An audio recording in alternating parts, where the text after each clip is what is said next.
welcome back to Bumblebee, where today we talk about the people, places, and things that qualify for being one of the top 10 scary disappearances we can't explain. Starting us off as usual with something people are more likely to be familiar with. In this case, it's Lauren Spierer. So this happened in 2011 and it reached a wide audience due to celebrity promotion, or just them sharing to make themselves look good. It's a celebrity, it's a 50-50. Anyways, the 20-year-old vanished after spending a late night and early morning partying in a downtown bar in Bloomington. She was last seen walking outside a classmate's off-campus apartment around 4:30 a.m. on June 3rd, 2011, high heels in hand. But 12 years later, investigators have still been unable to locate her. Every tip has been a dead ending, every sighting has been a nix. It's a difficult case from every angle, said private investigator Michael Ciravolo, who was hired by the Spierer family in 2011. Everything that could make it tougher has popped up in front of us. For example, a lack of cooperation from the local police department after they decided to give up on the investigation, and a group of young men who Spierer spent most of her time with, especially on the day she disappeared, are also refusing to cooperate. Good job, gentlemen and boys in blue. Because of you, we may never find this girl or know what happened. Ciravolo said at this point there are no signs indicating Spierer is still alive, but still, the bleak prognosis doesn't change how much he and her parents want to know the truth of what happened to her. I'm never going to give up, Ciravolo says. I feel like I'm looking for a family member. It's become very, very personal and close to my heart. I just wish I could give them closure. Next is a physically impossible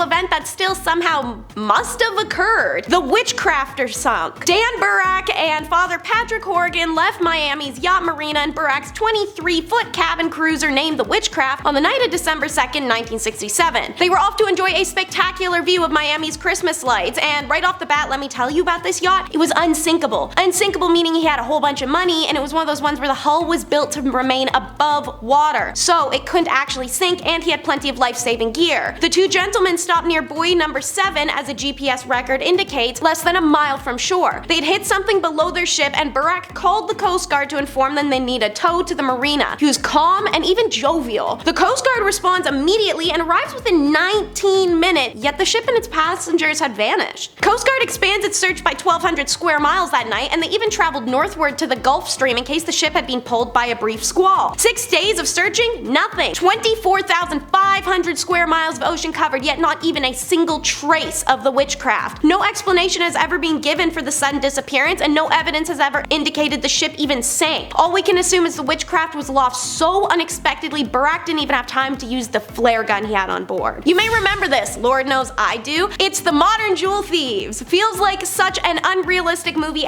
to do, but it is still slightly possible to successfully accomplish a jewelry or museum heist, as proven by the Dresden Castle heist in November of 2019. My mom went there. It was super cool. She showed me lots of pictures. During the course of a single night, artifacts estimated to be worth over 1 billion euros were lifted from Green Vault within Dresden Castle in Germany. Items stolen included a 49-carat white diamond, a breast star of the Polish Order of the White Eagles, a diamond-encrusted hat clasp, intricate equipolettes, and a scarab and hilt set also studded with diamonds. It was a major haul and involved some of Dresden's most priceless artifacts and treasures. Investigators believe there were up to 7 suspects involved, and none of them have been named, and no evidence of the items has ever emerged. While security experts claim they were being sold on the dark web in 2020, the claims were rejected and nothing new has emerged since. They're likely to join a list of strange items that'll never be recovered, instead hoarded by the 1%ers who use stupid things like this as paperweights. The next all-star lived up to his last name by taking a brisk leave. Who am I talking about? John Brisker. In the early 1970s, he was an all-star forward for the Pittsburgh Condors of the now defunct American Basketball Association. Homeboy was averaging 26 points a game, but his soft shooting touch and quickness were overshadowed by his reputation as a hot-tempered and mouthy type. Example, it once took 4 police officers to subdue him in an off-court tussle. But in February of 1978, not long after hearing a buyout from the Sonics, Brisker up and left suddenly for Africa, supposedly to pursue business interests, and he was never seen again. The supposed business trip was to lay the groundwork for an import-export business that he hoped would resurrect his fortunes and help pay off his creditors. About 6 weeks after leaving, Brisker made his last phone phone call, and it was to Malvis Diane Williamson, the woman whom he was with, and informing her that he would be sending for her and their young daughter soon, that he has something set up. That's the last anyone hears from him. Rumors start up pretty quick for the unexpected departure. Brisker was on the run from the feds or the mob. Maybe he fell in with dictator Idi Amin, boxing with the wrathful man, coaching his Ugandan national basketball team. Maybe he got on the wrong side of Amin and wound up in the ground. Other stories have him drifting into Guyana and dying in Jonestown in November of 1978. Not actually impossible, and there's lots of theories to dig into why that is, but we'll never know for sure. As Seattle sports writer put it, all anyone knows, the ungentle giant shone briefly for the Supersonics and veered out of sight. This is probably the single most preventable and predictable incident on this list. It's the Sulphur Sinker. The SS Marine Sulphur Queen was originally a T2 tanker ship that converted to carry molten sulfur, which feels like something that should have had its own ship built for it, just in case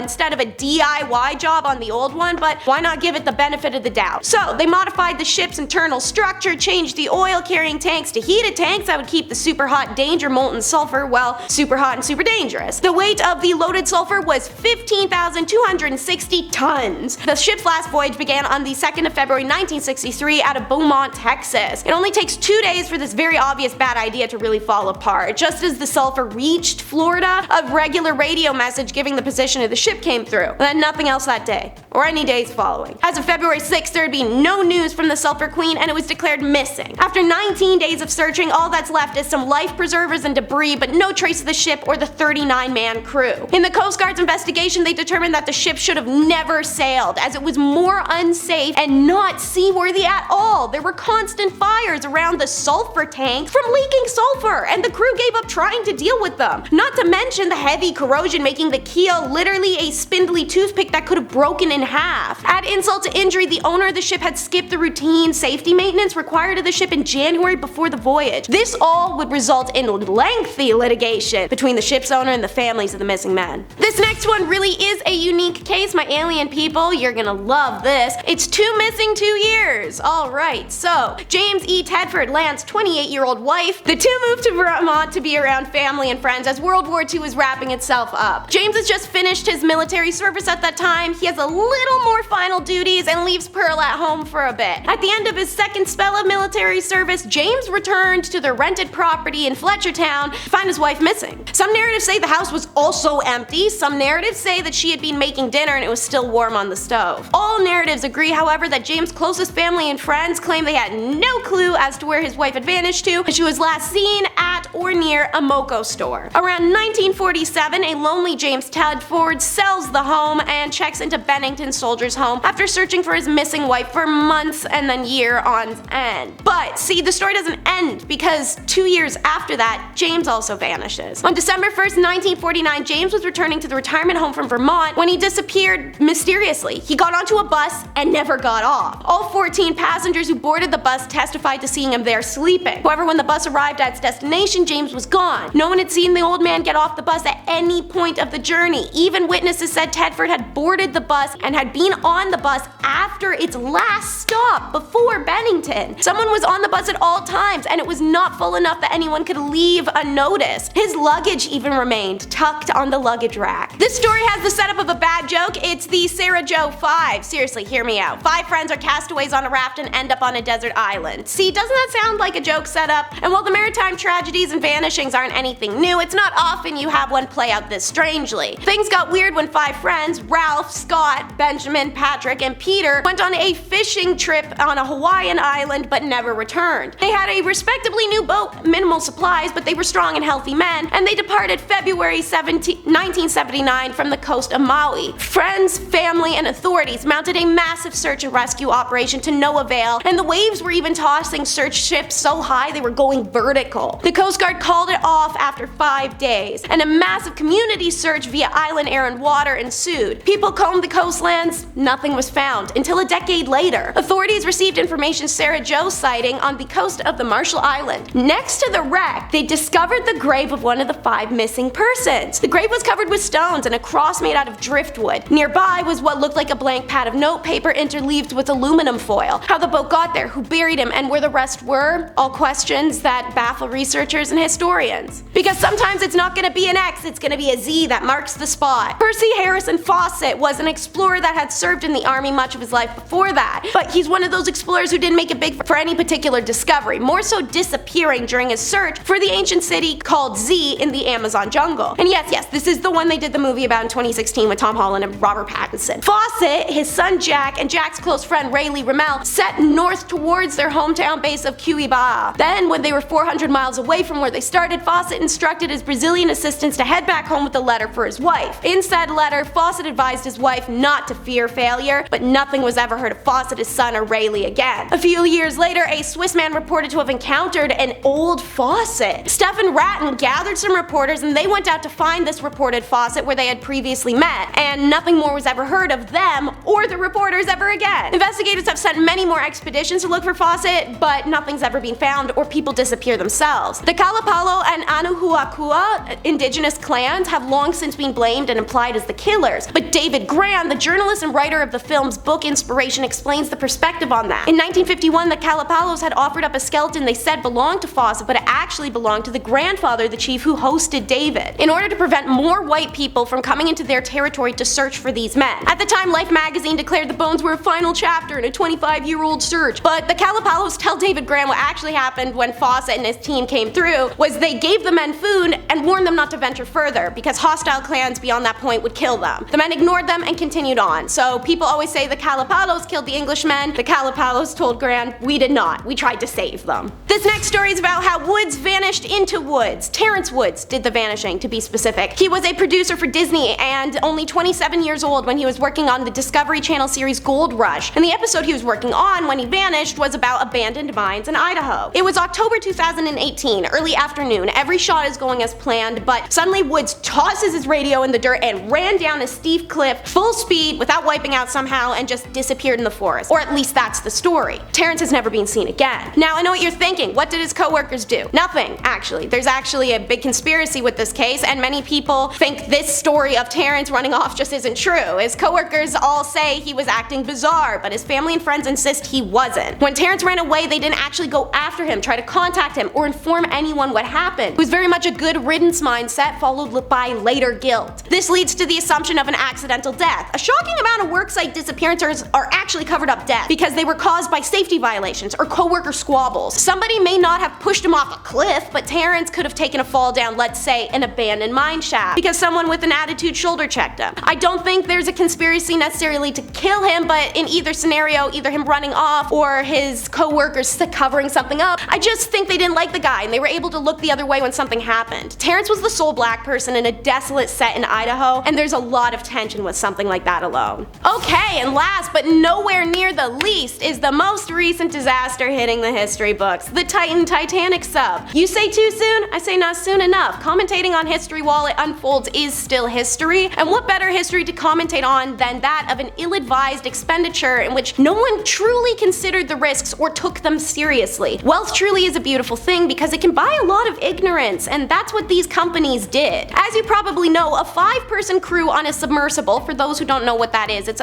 like a dollar store version of a submarine, and it's kind of controlled by like a video game controller. I'm not making that up. And it's owned by Ocean Gate Expeditions. Submerged on a dive to the Titanic wreckage site last Sunday morning. Within an hour and 45 minutes, contact's lost. The sub was recorded in an area about 900 miles east of Cape Cod in the North Atlantic in water with a depth of about 13,000 feet. A Coast Guard official said that the people aboard included an operator and 4 mission specialists, a term the company uses for its passengers who are mostly rich tourists that do pay about $250,000 a seat to spend 7 nights in this death trap. Coast Guard has not released the identities of those missing, and Ocean Gate will not specify how many people they sold tickets to for this trip. Meanwhile, documents are now revealing that Ocean Gate has been warned there might be catastrophic safety problems posed by the way the experimental vessel was developed. The Coast Guard is focusing on finding this sub right now, but they're also working with military partners and civilians to develop a rescue plan if the vessel is located underwater. The sub has an emergency oxygen and a 96-hour sustainment capability if there's an emergency on board. aboard. And currently, as of this morning, that means they'd have 40 hours of oxygen left. How long that 40-hour supply actually lasts depends purely on how many people are inside the sub. If those numbers of hours they gave us as oxygen per person makes a vast difference than if that is a lump hour approximation undivided for a total number of people they won't tell us are in there. If that is the case, they could already be technically close to out of oxygen, and that is why governments and big corporations choose PR wording very carefully. So stay skeptical, stay updated, everybody cross your fingers and pray. Alright, thank you so much for watching, and I hope you enjoyed. Be sure to like, subscribe, and stay updated on all current news so you can tell your younger family members, I saw that happen live when I was younger.